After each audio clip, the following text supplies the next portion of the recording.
tu ia ana ole anga sala lo tonu ya e mafuai ia pe fa pena le tula o istangata o fa longo i le mali o le pese ma fa punga ale o le fu ia me o le me te fo ia fa fela na fatino wa le o le saunoanga Yesu la tula fon fo famnatu ele fo ai fo le tulanga wa mai Yesu o le alofa ia i le tua o le mea masandi ai tangata i utaia le alofa la i le tua oi o whaatutusa oi mo le tangata ia e fau la le mea na mai Yesu ia alofa la i lo tua oi e peona e alofa lava oi ia te oi ia e le ila malesi vaenga muri ia e whamangalo i au fili ia watili ele ni whaingta le moli mau o lau kerisiano e waperan mana tuoisi o le o winga o tangata ba upu fisota iai o ina lo tau tau ma lo si o le mol mawina o le tala le ia Yesu a fai Yesu o le son of man ia anto ili humanity o lo no winga tatou te tau fai fa o i mea wa o ina tatou tasi ale Yesu ele to lu ni Yesu ai tatou te tau fai muli i mea ia o la so finalo. Ja, ele au ese manatu. Il me umona e fa so mai ai foi. Ja, wai ese ya ese doctrine, ese rituals o le lotu. Ele fa pe ele se sa o ele se le ai le to inga manatu na. Ese ya focus, emphasis o taltonunga, taltonunga o le e whatau e lātou le apocalyptic view e tal tonunga e whatau e lātou tu la funu o le whenga inga tuai e ia isi tal tonunga ma tuai whane le whatau e lātou le whenga inga tuai a na o le whenga inga fau e whatau e pe o le manatula le taumwhai atu e pe o na e sauno mai a Yesu ia mua au i le tal tonunga la vai wha le whaife au whatangata su'e i le tuspaia e pea o Yesu le e atoa i uma e atoa i uma e pea o Yesu e manino i fo le tula funu mo o Yesu e manino i fo le tu nga manatu le au mai le atua mai le fenga nga tuai o le alofa o le grace o le atua mo le nu o Israel yo e la to sa la to fa la wa tele le message o Yesu pe yo la apostolo ya pe fo yo ya Paulo ya le stangata mai la to sa tu la mai fo i la matanga o le taltonunga fa kerisiano it's all malama le tangata yo na ia lava doctrines i tonu lotu mataltonunga ss ya o ina fo ya me fo yona ona malama tangata ile po fele fa tau ai lona taltonunga mo au e taua Yesu e me uma revolve around Yesu ia le vainga fa ia pe o le vainga la now le fa Protestant fa Protestant le tradition e se foi le mena na sa wa le lotu mai le pope e se foi fa ma fa pope ia ia ne ese mai ele fa ma fa fo o Protestant ia o mai loi America le sa wa le tele o isi movement ia i nei Amerika e se lato fa mafa o mena yo e se tangata mai lotu watu i ya wailoa le mea mai le tal tonunga no mai la ia fa vai lotu i yo e se foi lato va vainga ama lato fa mafa ya o se o la wa wia vainga ina ile pe ata total no ya Yesu e feta auto ai ia sau finanga lo ile tulanga vo ile e tal tongo isi fa pe e pe vola ta UCC God is still speaking tu ura ni fa punga o la fa so mai ele tua me le lei ile nga tupulanga male nga tupulanga la tato vai tau ua matua tulanga ese me ia fa ali mai fa so mai antanto tulanga o satellite mo cameras le technology le un tanto ia ia lona lei e lona lei lona winga ele va pe wangata ai ia Yesu a ro fetalai mai pele tua ia Yesu I faso so mai tala fe ngai le manatu ma e matua I tala fe ngai ya I lo wa ia pe o le maune e mai God is still speaking o le maune o le United Church of Christ awa o le taimia matana na fatau finalize e tātou le atua ia ai longa e toi atua wa uma ina le atua awa le tātou malamalama wa uma ia le ale si me so a tātou vava ai le time ma le space anga I luma a tātou vava ai le talaanga o tangata humanity lua afe tausanga le la wa tātou o mai o ina manatou e telefoni e nei me o penga tawhailangi ia nei me o mawhaiona o le computer I lunga le telefoni if you want to see a witness o le CCS o le atua e vava ai le technology e vava ai le mea wa mawhai le atua e leo ne mea whai ni tangata wa o leo a whai o le atua na ia fua ia o leo wa a isi taimi wa vea tātou o le most intelligent a vai tātou o tātou o le uso lai titi o le fuafuanga atoa o le winga o manatu we are the youngest species on earth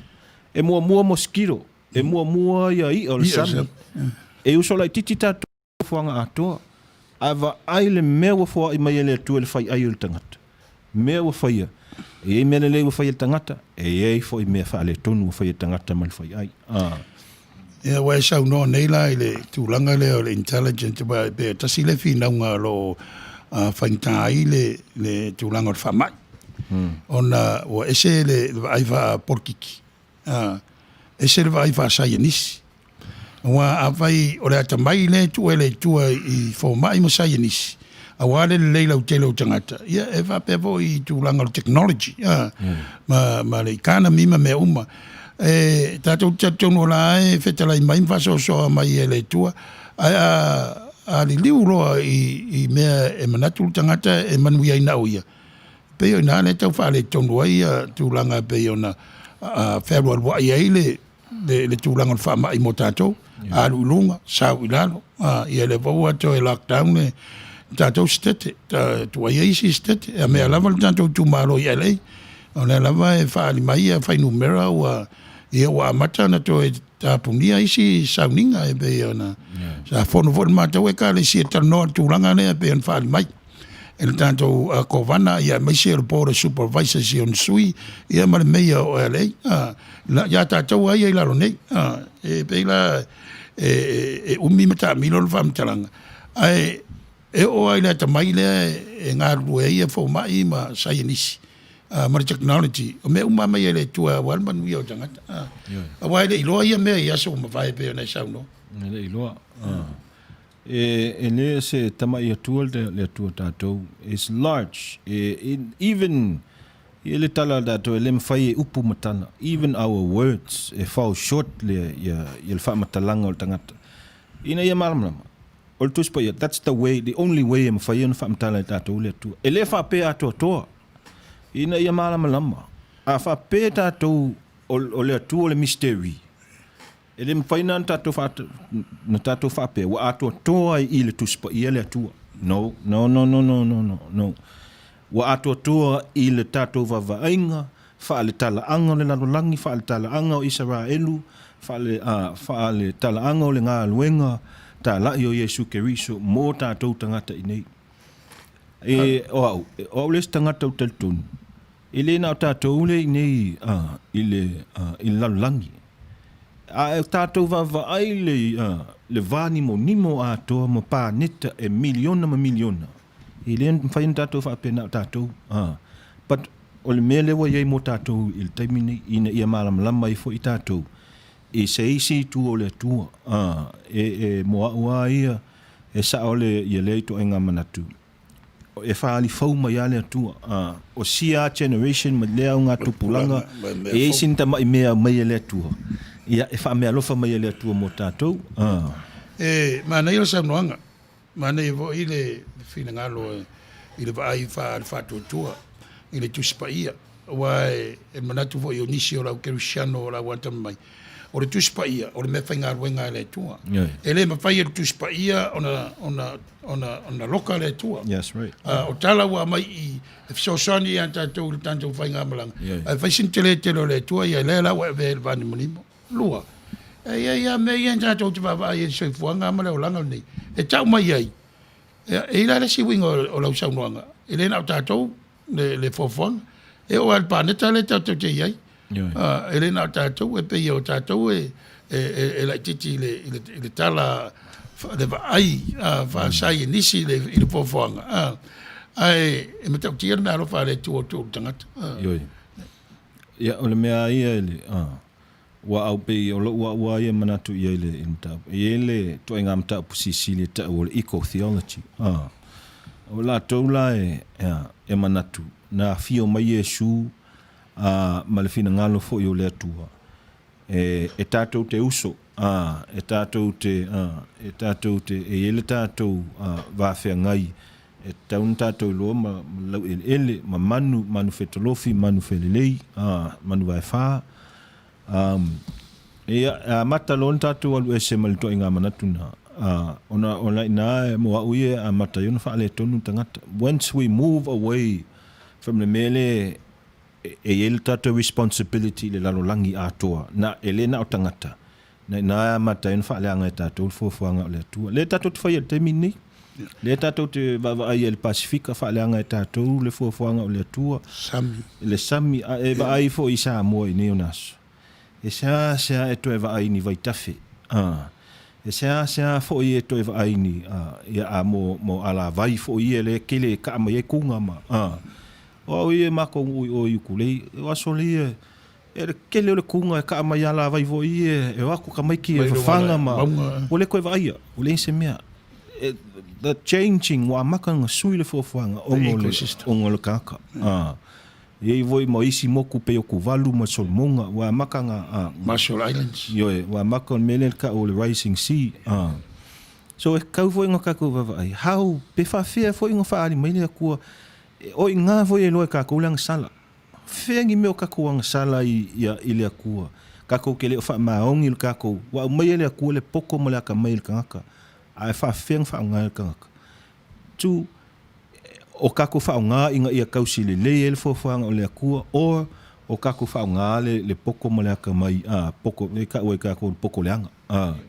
le o kako fa le anga ile fo fa nga so e kama wa inga o nga fo im fa nga sala kaka ilo wa ia va inga lango ina le finngalo wa sila e ma forte lo meia ona o le fa li winga o le fa nga inga twai yo le mele le fetalanga le tu wa ave le pule i le tangata na te tausia i fo fangaro puna misi o le tausia male anga le lei o le tua e fa so mai o fa manuyanga e la le mu te fai la se tala le upule le pule wa atu le kenesi o la sa o le dominion e fa nga mai tu stala le kenesi le dominion e ese le fa nga le va ainga o le tu stala le konese ile kenese le dominion maltato malamlama ya tsone melta o le pule interpretation because o le watato va ai what is le winga o le upule le pule e pule al kai e fai sa loko e pule o le me fai but dominion ile vai kau o le ile nga kai mi e ye longa e ele le mka fa yoi dominion means you take ile kai minga you take in and you take care e pe e kau adopt oi o le winga ngal to meaning nga fa nga ele tustal sa ya ile ma ku fo o ko inga o ngon ka usisili nga fa kula ele sunga ile fa fi au pension o sala se sala sa ma sangi nga avel upule le pule ile le sa presking ile onga fa fi au sa fai fo ile le pule fa kong o ile komiki la ko inga o inga nga sui ele mka upsisili awa se le fa nga ele kala fe ngai male sa male ngunu ele ise ko inga me fa penga e ke pule kanga ka ko kasi se me o mela le wa ile wa sui mai le pule le sa ile komiki la ko inga ale wa lu fa kong Pe o le koe inga whakong. Ia, e foi num ka upsisili la, up, o le whakong. Wale koe, so, ia, every generation e kula I mai ai, e ke wawa ai, but inga ia malama. It's not le mele malama, ka ko inga so mele ka ulpule. Maria lo faso, ile upu dominion, no ai fa le weisi o le stewardship. Ole, e ke vai la merenga ka ua mua, kuskala ma le vai ka. A vai o le upu le e sau le first story o le fofanga. Ia lewa pe o le kala e adapt mai I Papania. Le vai le ala wa mai kam fai fa kala leile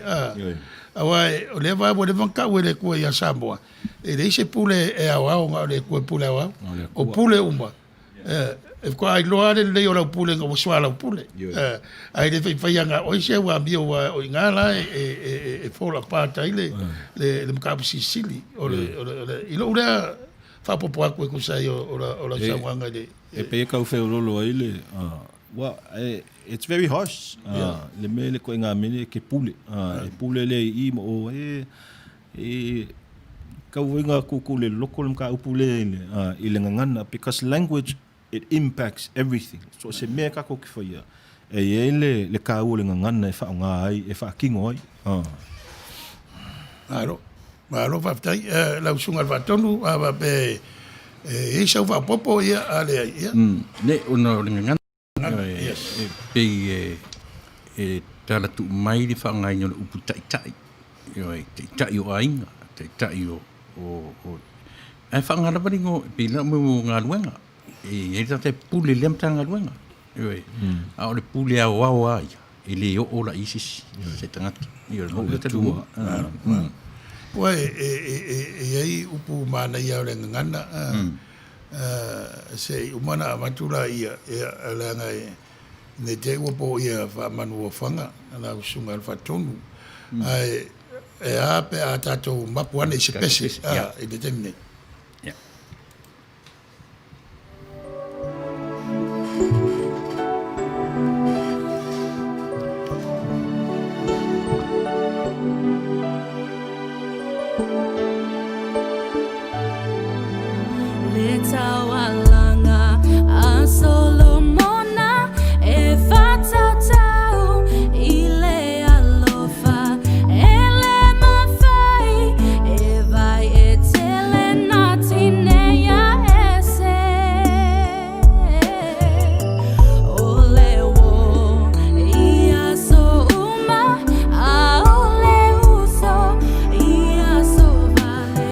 Now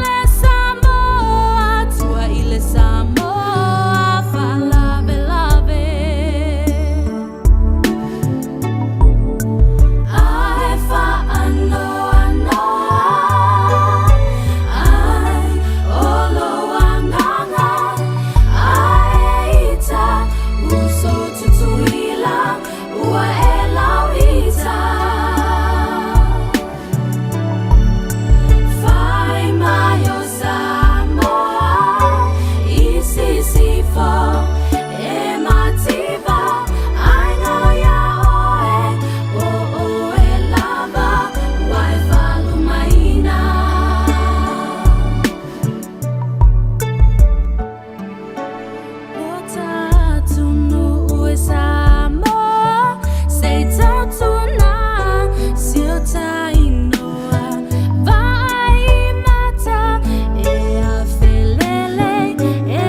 Ia. Vai malu i puenga i la auto whafonga le si fonga Maria o Marina. Whanau while muina o tanto manatu ma mawhawhau. Ea la wanga solo pēr tanto polo kalami. Tu sai o le mata upu a fufuaina. O le sa mata whasoa e tūlanga o le upu lea o le pule. Sa le upalangi o le Dominion. O longo winga Dominion i o lunga wa control le tangata ia wa dominate le tangata ia se vaenga o le olanga o i lalo ia te ia. Pe ma na ia tau si mea o le stewardship. Ia foi upu na sa wele ngana a vaina pe ental noa. E to te pa tu sai o finangalo o le sunga ia Thompson. E mo tu stala ma taimi na tu si ai e fautu o tu si ma a vai o le tala le mo o le tala na mai i Papelonia ma fatu langa whapea o lono winga e ile mafuanga ai wa ai le tu stala i mo le pule so on fai a tu ese e tal tonu i ai i Papelonia na vai tai fata sei mo lan tau tangata ai tu watu le sunga i le whaiwhau, i sana whaaroloto ma tatala atili, le tūlanga o le mtapu sisiri. Ia wa o mtapu sisiri lava e mai sao e tātou tu spaia, o le whainta o ngangana e ui mai ai, sei taunu mai fo le tātou ngangana ma le tātou tātanunga. E pau ase whaapopo le mta upule o le upule o le pule po le Dominion. Ia manatua i fo i tātou o le tu si mai ia Israelu. O lai fo ia sai tia o lai lalo pule anga o Papelonia lai lalo pule anga o isinu ia pe yo ai kupito so ele mafai ona tusan lato va ai ile Dominion po le pule e se mai lato va ai awa le pawal mele va ai lato le pule po le Dominion il faingo ai kupito il faingo Papelonia o fa ma losi mai lato pule